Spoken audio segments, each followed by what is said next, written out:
કેમ છો મિત્રો?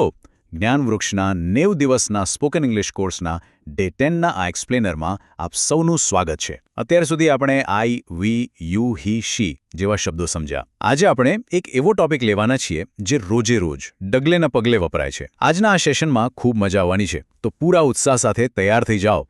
હવે એકદમ સાચું કહેજો. ક્યારે એવું થાય છે કે હાથમાં પેન હોય ને એના માટે અંગ્રેજીમાં કંઈક બોલવું હોય કે પછી દૂર ઝાડ બતાવવું હોય તો કયો અંગ્રેજી શબ્દ વાપરવો એમાં કન્ફ્યુઝન થઈ જાય? ઘણીવાર થતું હશે, રાઈટ?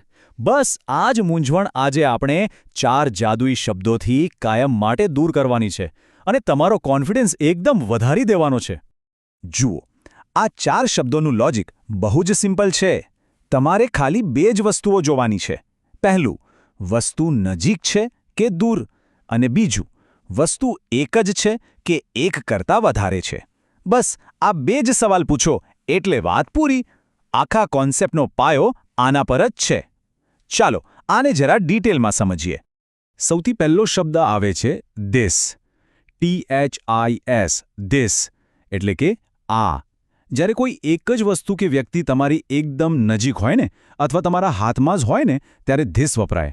અને હા, એની સાથે હંમેશા વર્તમાનમાં ઇઝ અથવા ભૂતકાળમાં વોઝ આવે.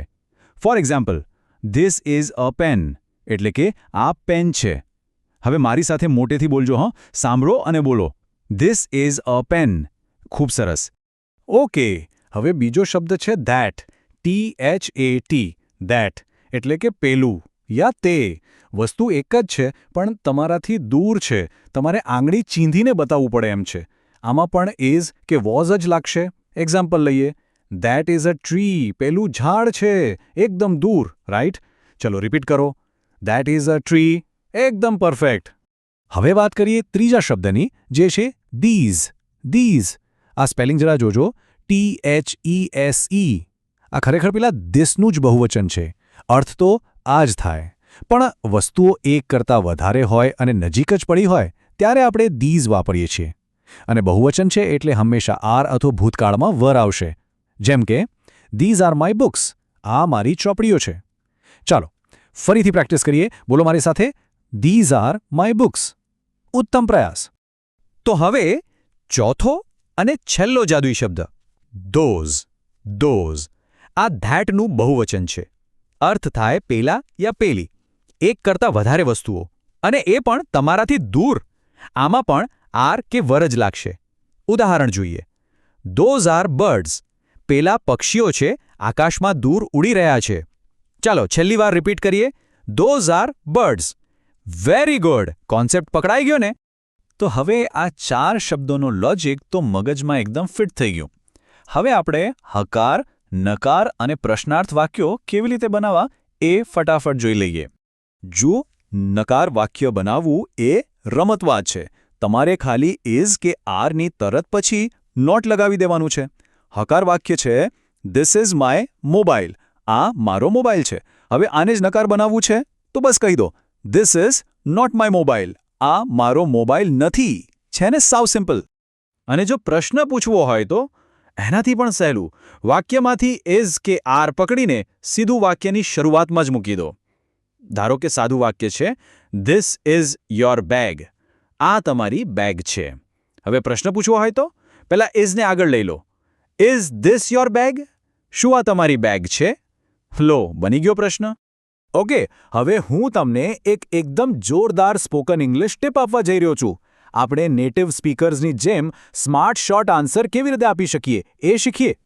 હંમેશા યાદ રાખો, કોઈ પ્રશ્ન પૂછે ને તો જવાબમાં દર વખતે ધીસ, ધેટ ઘોખણપટ્ટીની જેમ બોલવાની જરૂર નથી. નેટિવ સ્પીકર્સ શું કરે? એ લોકો એકવચન માટે ઇટ અને બહુવચન માટે દે વાપરે છે. કોઈ પૂછે, ઇઝ ધીસ યોર પેન? તો આખું yes, this is my pen બોલવા કરતાં સ્માર્ટલી કહો, યસ, ઇટ ઇઝ. અથવા નકારમાં નો, ઇટ ઇઝન્ટ. અને બહુવચન હોય, જેમ કે આર ધોઝ યોર શૂઝ, તો કહો યસ, દે આર, યા નો, દે આરન્ટ. બસ આટલું જ બોલવાનું. તમારું અંગ્રેજી એકદમ પાવરફુલ લાગશે. રાઈટ? તો કોન્સેપ્ટ ક્લિયર. હવે સમય છે આજના ડેલી ચેલેન્જનો. પ્રેક્ટિસ કર્યા વિના તો કઈ રીતે આવડશે, ખરું ને? ચાલો આપણે જે શીખ્યા તેને એપ્લાય કરીએ. અહીં 4 ખાલી જગ્યાઓ આપેલી છે. હું તમને એક નાની હિન્ટ આપું. વાક્યમાં આપેલા ઇશારાઓ પકડો. જેમ કે પહેલામાં ઇન ધ સ્કાય છે, મતલબ દૂરની વાત છે. બીજામાં હિયર છે, મતલબ નજીક. ત્રીજામાં નિયર મી લખ્યું છે, એટલે કે મારી પાસે. અને ચોથામાં સ્ટાર્સ, એટલે કે તારાઓની વાત છે, જે બહુ દૂર હોય. તો બસ આ હિન્ટ પરથી વિચારો અને સાચો શબ્દ શોધો. તમારો બીજો ટાસ્ક છે આ 4 ગુજરાતી વાક્યોનું ઇંગ્લિશ કરવાનું. હકાર, નકાર, પ્રશ્નાર્થ બધું જ આપણે શીખી ગયા છે. તમારે આ ચારેયનું ટ્રાન્સલેશન કરીને એના જવાબો નીચે કોમેન્ટ સેક્શનમાં લખવાના છે.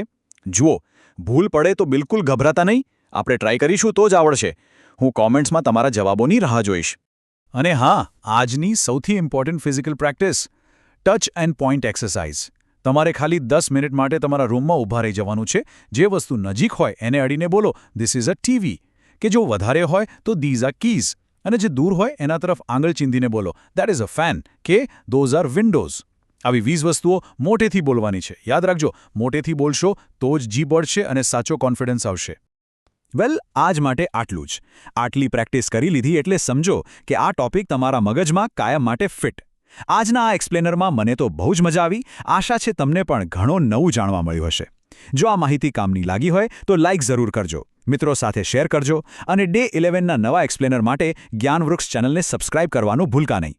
છેલ્લે એક વિચાર કરતા જજો.